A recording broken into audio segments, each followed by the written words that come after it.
राधे राधे दोस्तों। दशा माता के छठे दिन की कहानी। धर्मराज की कथा हमें सिखाती है कि हर व्यक्ति को अपने कर्मों का फल अवश्य भोगना पड़ता है। कलयुग में जहाँ अधर्म और पाप बढ़ते जा रहे हैं, धर्मराज की कथा हमें याद दिलाती है कि हमें धर्म के मार्ग पर चलना चाहिए और जीवन को सफल बनाना चाहिए। तो आओ श्रोताओं, सुनते हैं आज की कहानी। एक बार दो सेठानियां थी। एक के घर में धन तो बहुत था, लेकिन वह बहुत कंजूस थी। दूसरी के पास धन कम था, लेकिन वह मन से बहुत सच्ची और धार्मिक थी। रोज सवेरे उठती, गंगा स्नान करती, तुलसी माता तथा पीपल के पेड़ को सींचने के लिए भगवान के मंदिर में जाकर पूजा करती। नियम से धर्मराज जी की और सूर्य भगवान की कहानी सुनती, भगवान को भोग लगाकर अतिथि को जिमाती, गाय कुत्ते के लिए ग्रास निकालती।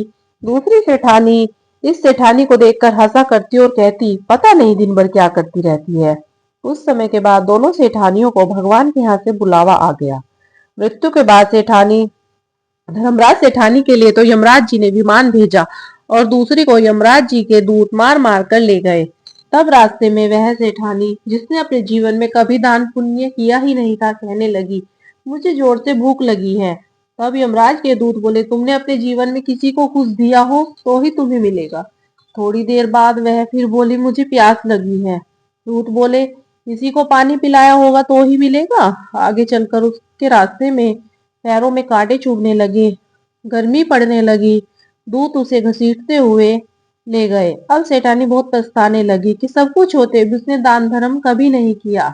इतने में ही यमराज जी का दरबार आ गया। उधर धर्मात्मा सेठानी को भगवान के पास सिंहासन मिला और वह उस पर बैठी हुई थी। दूसरी सेठानी को तड़पते हुए कुंड में डाल दिया गया।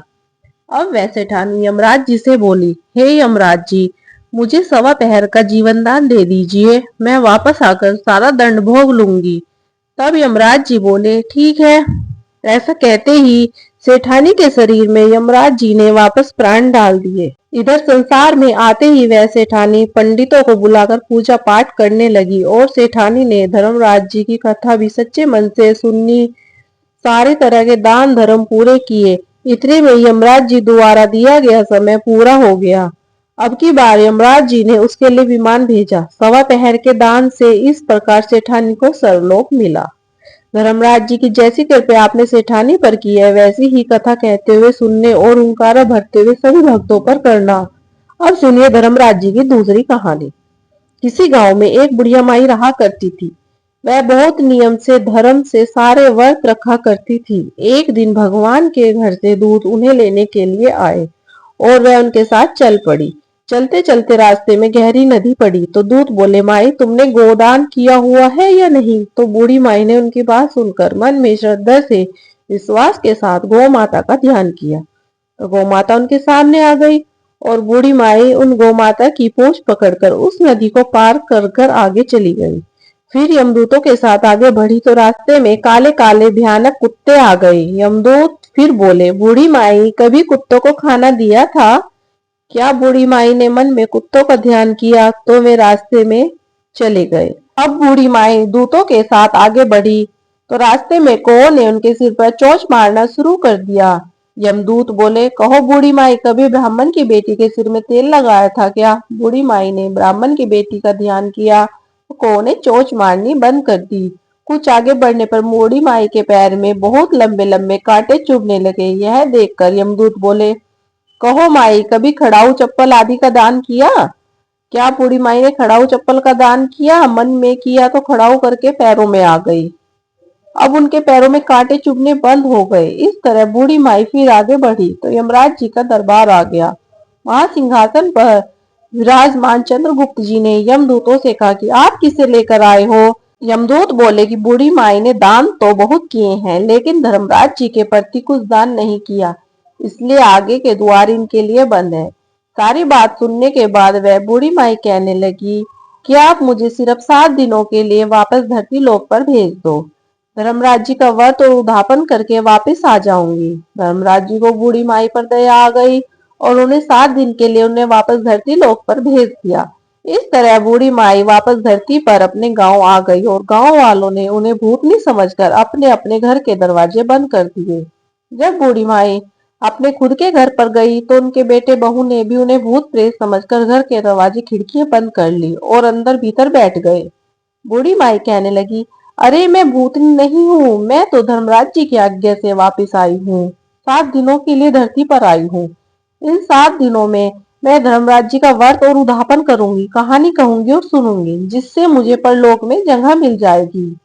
माई की बातों से विश्वास होकर उन पर विश्वास करके उनके बेटे बहू ने घर का दरवाजा खोला और उन्हें भीतर बुला लिया। फिर उनके लिए पूजा की सामग्री एकत्रित की। लेकिन जब बूढ़ी माई कहानी कहने लगी तो उन्होंने सुनने से मना कर दिया। उन्होंने कहानी सुनने के लिए और हुंकार भरने के लिए अपनी पड़ोसन से कहा। तब पड़ोसन कहानी सुनने को तैयार हो गई। बूढ़ी माई कहती जाती और पड़ोसन हुंकार भरती जाती।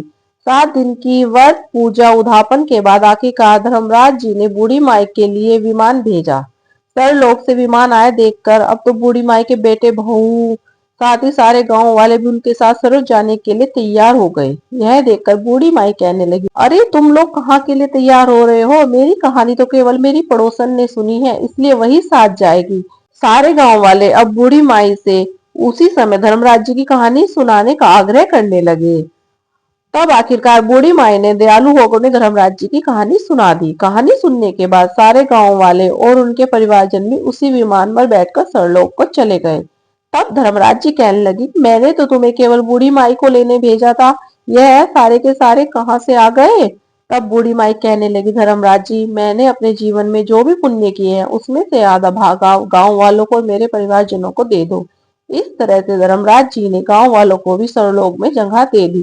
धर्मराज जी महाराज, जैसे आपने बूढ़ी माई के साथ उसके सभी गांव वालों को भी स्वर्ग में जगह दी, उसी तरह से इस कहानी को कहते सुनते हुंकारा भरते समय सभी श्रद्धालुओं को भी देना।